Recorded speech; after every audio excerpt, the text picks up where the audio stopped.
خداوند کا زندہ کلام پرانے عہد نامہ میں سے پیدائش کی کتاب اس کا 3 باب، انسان کی نافرمانی۔ اور سانپ کل دشتی جانوروں سے جن کو خداوند خدا نے بنایا تھا چلاک تھا، اور اس نے عورت سے کہا کیا واقعی خدا نے کہا ہے کہ باغ کے کسی درخت کا پھل تم نہ کھانا؟ عورت نے سانپ سے کہا کہ باغ کے درختوں کا پھل تو ہم کھاتے ہیں، پر جو درخت باغ کے بیچ میں ہے اس کے پھل کی بابت خدا نے کہا ہے کہ تم نہ تو اسے کھانا اور نہ چھونا ورنہ مر جاؤ گے۔ تب سانپ نے عورت سے کہا کہ تم ہرگز نہ مرو گے، بلکہ خدا جانتا ہے کہ جس دن تم اسے کھاؤ گے تمہاری آنکھیں کھل جائیں گی اور تم خدا کی مانند نیک و بد کے جاننے والے بن جاؤ گے۔ عورت نے جو دیکھا کہ وہ درخت کھانے کے لیے اچھا اور آنکھوں کو خوشنما معلوم ہوتا ہے اور عقل بخشنے کے لیے خوب ہے، تو اس کے پھل میں سے لیا اور کھایا اور اپنے شوہر کو بھی دیا، اور اس نے کھایا۔ تب دونوں کی آنکھیں کھل گئیں اور ان کو معلوم ہوا کہ وہ ننگے ہیں، اور انہوں نے انجیر کے پتوں کو سی کر اپنے لیے لنگیاں بنائیں، اور انہوں نے خدا کی آواز جو ٹھنڈے وقت باغ عدن میں پھرتا تھا سنی، اور آدم اور اس کی بیوی نے اپنے آپ کو خدا کے حضور سے باغ کے درختوں میں چھپایا۔ تب خدا نے آدم کو پکارا اور اس سے کہا کہ تو کہاں ہے؟ اس نے کہا میں نے باغ میں تیری آواز سنی اور میں ڈرا کیونکہ میں ننگا تھا اور میں نے اپنے آپ کو چھپایا۔ اس نے کہا تجھے کس نے بتایا کہ تو ننگا ہے؟ کیا تو نے اس درخت کا پھل کھایا جس کی بابت میں نے تجھ کو حکم دیا تھا کہ اسے نہ کھانا؟ آدم نے کہا کہ جس عورت کو تو نے میرے ساتھ کیا ہے اس نے مجھے اس درخت کا پھل دیا اور میں نے کھایا۔ تب خدا نے عورت سے کہا کہ تو نے یہ کیا کیا؟ عورت نے کہا کہ سانپ نے مجھ کو بہکایا تو میں نے کھایا۔ خدا سزا سناتا ہے۔ اور خدا نے سانپ سے کہا اس لیے کہ تو نے یہ کیا تو سب چوپائیں اور دشتی جانوروں میں ملعون ٹھہرا، تو اپنے پیٹ کے بل چلے گا اور اپنی عمر بھر خاک چاٹے گا، اور میں تیرے اور عورت کے درمیان اور تیری نسل اور عورت کی نسل کے درمیان عداوت ڈالوں گا، وہ تیرے سر کو کچلے گا اور تو اس کی ایڑی پر کاٹے گا۔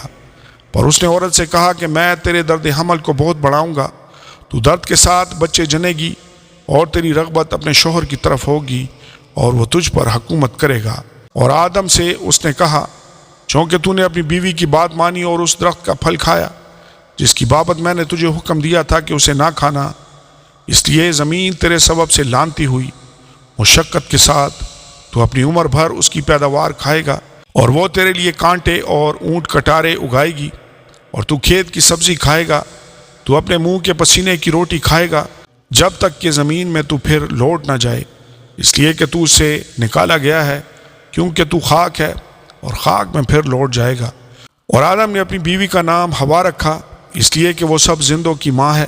اور خدا نے آدم اور اس کی بیوی کے واسطے چمڑے کے کرتے بنا کر ان کو پہنائے۔ آدم اور ہوا کو باغ عدن سے نکالا جاتا ہے، اور خدا نے کہا دیکھو انسان نیک و بد کی پہچان میں ہم میں سے ایک کی مانند ہو گیا، اب کہیں ایسا نہ ہو کہ وہ اپنا ہاتھ بڑھائے اور حیات کے درخت سے بھی کچھ لے کر کھائے اور ہمیشہ جیتا رہے۔ اس لیے خدا نے اس کو باغ عدن سے باہر کر دیا تاکہ وہ اس زمین کی جس میں سے وہ لیا گیا تھا کھیتی کرے۔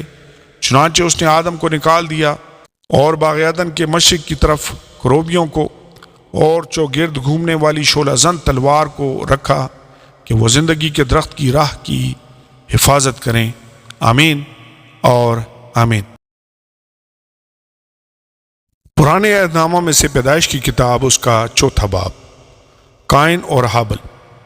اور آدم اپنی بیوی ہوا کے پاس گیا اور وہ حاملہ ہوئی اور اس کے قائن پیدا ہوا۔ تب اس نے کہا مجھے خداوند سے ایک مرد ملا۔ پھر قائن کا بھائی ہابل پیدا ہوا، اور ہابل بھیڑ بکریوں کا چرواہا اور قائن کسان تھا۔ چند روز کے بعد یوں ہوا کہ قائن اپنے کھیت کے پھل کا ہدیہ خداوند کے واسطے لایا، اور ہابل بھی اپنی بھیڑ بکریوں کے کچھ پہلوٹے بچوں کا اور کچھ ان کی چربی کا ہدیہ لایا۔ اور خداوند نے ہابل کو اور اس کے ہدیہ کو منظور کیا، پر قائن کو اور اس کے ہدیہ کو منظور نہ کیا۔ اس لیے قائن نہایت غضبناک ہوا اور اس کا منہ بگڑا۔ اور خداوند نے قائن سے کہا تو کیوں غضبناک ہوا اور تیرا منہ کیوں بگڑا ہوا ہے؟ اگر تو بھلا کرے تو کیا تو مقبول نہ ہوگا، اور اگر تو بھلا نہ کرے تو گناہ دروازہ پر دبکا بیٹھا ہے اور تیرا مشتاق ہے، پر تو اس پر غالب آ۔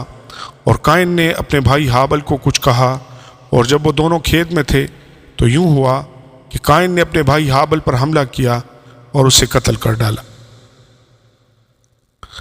تب خداوند نے قائن سے کہا کہ تیرا بھائی ہابل کہاں ہے؟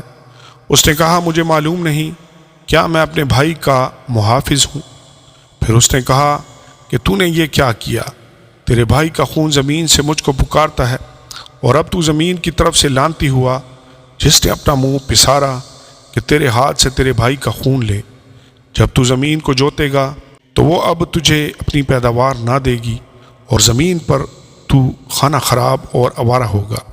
تب قائن نے خداوند سے کہا کہ میری سزا برداشت سے باہر ہے، دیکھ آج تو نے مجھے روئے زمین سے نکال دیا ہے، اور میں تیرے حضور سے روپوش ہو جاؤں گا اور زمین پر خانہ خراب اور آوارہ رہوں گا، اور ایسا ہوگا کہ جو کوئی مجھے پائے گا قتل کر ڈالے گا۔ تب خداوند نے اسے کہا نہیں، بلکہ جو قائن کو قتل کرے اس سے 7 گنا بدلہ لیا جائے گا۔ اور خداوند نے قائن کے لیے ایک نشان ٹھہرایا کہ کوئی اسے پا کر مار نہ ڈالے۔ سو قائن خداوند کے حضور سے نکل گیا اور عدن کے مشرق کی طرف نود کے علاقہ میں جا بسا۔ قائن کی نسل۔ اور قائن اپنی بیوی کے پاس گیا اور وہ حاملہ ہوئی، اور اس کے حنوک پیدا ہوا، اور اس نے ایک شہر بسایا اور اس کا نام اپنے بیٹے کے نام پر حنوک رکھا۔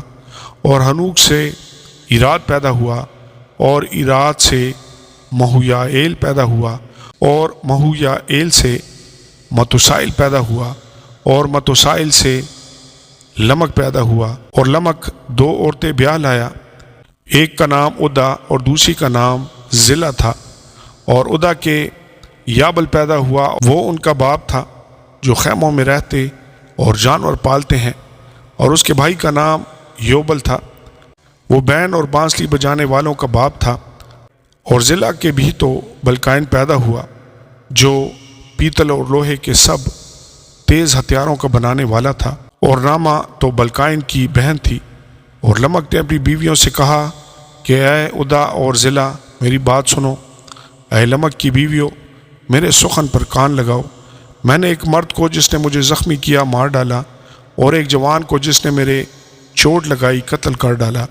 اگر قائن کا بدلہ 7 گنا لیا جائے گا تو لمک کا 70 اور 7 گنا۔ سیت اور انوس۔